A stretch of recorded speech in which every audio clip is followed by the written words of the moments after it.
ಭಾರತ ಲೋಕಸಭಾ ಚುನಾವಣೆ 2024 ಹಾಸನ ಲೋಕಸಭಾ ಚುನಾವಣೆ ಏಪ್ರಿಲ್ 26, 2024ರಂದು ನಡೆಯಲಿದ್ದು, ಜಿಲ್ಲಾ ಸ್ವೀಪ್ ಸಮಿತಿ ಹಾಸನ, ಜಿಲ್ಲಾಡಳಿತ ಹಾಸನ ಹಾಗೂ ತಾಲೂಕು ಸ್ವೀಪ್ ಸಮಿತಿ ಅರಸೀಕೆರೆ, ತಾಲೂಕು ಆಡಳಿತ ನಗರಸಭೆ ಅರಸೀಕೆರೆ ಇವರ ಸಹಯೋಗದಲ್ಲಿ ಇಂದು ಅರಸೀಕೆರೆ ನಗರದಲ್ಲಿ ಕ್ಯಾಂಡಲ್ ಲೈಟ್ ಬೆಳಗುವ ಮೂಲಕ ಮತದಾರರಲ್ಲಿ ಕಡ್ಡಾಯವಾಗಿ ಎಲ್ಲರೂ ಮತದಾನ ಮಾಡುವಂತೆ ಜಾಥಾ ಮೂಲಕ ಜಾಗೃತಿ ಮೂಡಿಸಲಾಯಿತು. ಈ ಕಾರ್ಯಕ್ರಮದಲ್ಲಿ ತಾಲೂಕು ಪಂಚಾಯಿತಿ ಕಾರ್ಯನಿರ್ವಾಹಕ ಅಧಿಕಾರಿ ಹಾಗೂ ತಾಲೂಕು ಸ್ವೀಪ್ ಸಮಿತಿ ಅಧ್ಯಕ್ಷರಾದ ಎಚ್.ಎಂ. ಸುದರ್ಶನ್, ತಹಶೀಲ್ದಾರ್ ರುಕಿಯಾ ಬೇಗಂ, ಗ್ರೇಡ್ 2 ತಹಶೀಲ್ದಾರ್ ಪಾಲಾಕ್ಷ, ಎ.ಡಿ.ಎಲ್.ಆರ್. ಹರಿಕುಮಾರ್, ತಾಲೂಕು ಪಂಚಾಯಿತಿ ಸಹಾಯಕ ನಿರ್ದೇಶಕ ಆರ್. ವಿನಯಕುಮಾರ್, ತಾಲೂಕು ಪಂಚಾಯಿತಿ ಸಿಬ್ಬಂದಿಗಳು, ನಗರಸಭೆ ಸಿಬ್ಬಂದಿಗಳು ಹಾಗೂ ಪಿಡಿಒಗಳು ಭಾಗವಹಿಸಿದ್ದರು.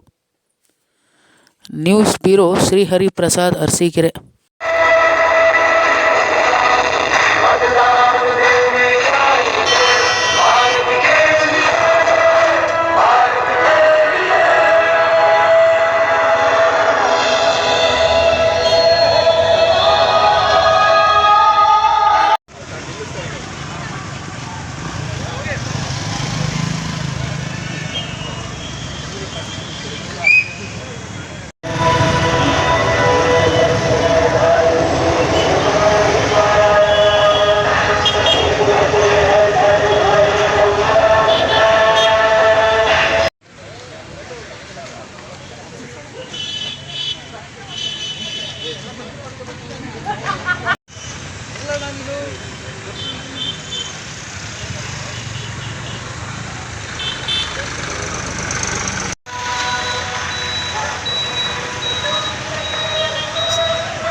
ಎಲ್ಲರಿಗೂ ನಮಸ್ತೆ.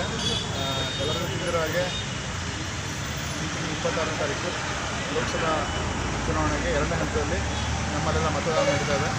ಇದರ ಅಂಗವಾಗಿ ಸ್ವೀಪ್ ಚಟುವಟಿಕೆಯ ಭಾಗವಾಗಿ ಈಗಾಗಲೇ ಎಲ್ಲ ಕಡೆ ಮತದಾರರಲ್ಲಿ ಮತದಾನ ಮಾಡೋಕ್ಕೋಸ್ಕರ ಅವೇರ್ನೆಸ್ ಮೂಡಿಸುವಂಥ ಕಾರ್ಯಕ್ರಮಗಳನ್ನ ಹಮ್ಮಿಕೊಂಡಿದ್ವಿ.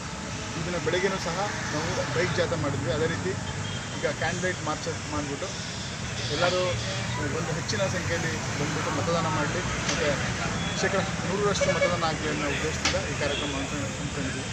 ಅದಲ್ಲದೆ ಲೋ ವೋಟರ್ ಟರ್ನ್ಔಟ್ ಅಂತ ಏರಿಯಾಗಳು ಏನು ಐಡೆಂಟಿಫೈ ಮಾಡಿದ್ವಿ, ಸುಮಾರು 19 ವಾರ್ಡ್, ಅಲ್ಲೂ ಸಹ ನಾವು ಎಲ್ಲ ಮನೆಗೆ ಹೋಗಿ ಸ್ಟಿಕ್ಕರ್ ಹಚ್ಚುವ ಮೂಲಕ ಮತದಾನವನ್ನು ಹೆಚ್ಚು ಮಾಡೋದಕ್ಕೆ ಈ ಬಾರಿ ಸಕ್ರಿಯವಾಗಿ ಪ್ರಯತ್ನಗಳನ್ನು ಮಾಡಿದ್ವಿ. ಎಲ್ಲರೂ ಕಡ್ಡಾಯವಾಗಿ ಬನ್ನಿ, ಮತ ಚಲಾಯಿಸಿ, ನಿಮ್ಮ ಹಕ್ಕನ್ನು ಬರೆದಿರಿ ಅಂತ ಹೇಳ್ತಾ ಎಲ್ಲರಿಗೂ ಒಳ್ಳೆಯದಾಗಲಿ ಅಂತ ಇದು ನಮ್ಮ